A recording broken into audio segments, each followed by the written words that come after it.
state senator, so 1 minute may be hard. That said, I do represent a sliver of DeKalb County, a tiny portion of Tucker and Doraville. And I've been through one of these forums up in Gwinnett County, where most of my district is on the 85 corridor. I think I met more constituents, though, at this forum than the one that was actually held in my district, so that's great.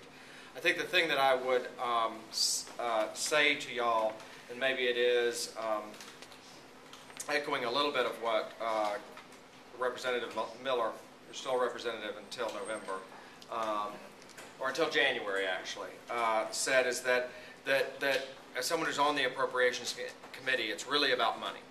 And a lot of what you want requires money. I mean, it's just that simple. And you've got to be an advocate down there every day, because not just one day for one event down at the freight room.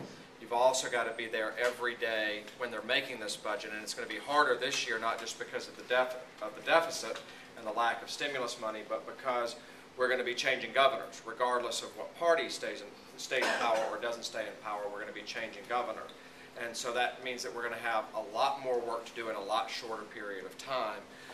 The main thing I would say that I took away from this is a realization that when as we're going through the process of hopefully modernizing about an 80-year-old or 70-year-old tax code, that we take a look not just at what makes sense in terms of what's easy to deal with and what's easy for people to do and what attracts jobs, but what generates enough revenue to provide the services that we need. If we create a system that sounds great on a slogan, but doesn't provide enough revenue to fund even the existing services, that's going to be a huge disservice. And I think that one of the things y'all are going to need to be advocating about is just that in the Tax Reform Commission that's going around trying to figure out how to modernize our tax code, is making sure that whatever comes out of it, it raises enough revenue to provide the level of services that we as Georgians want to provide and that you as Georgians need.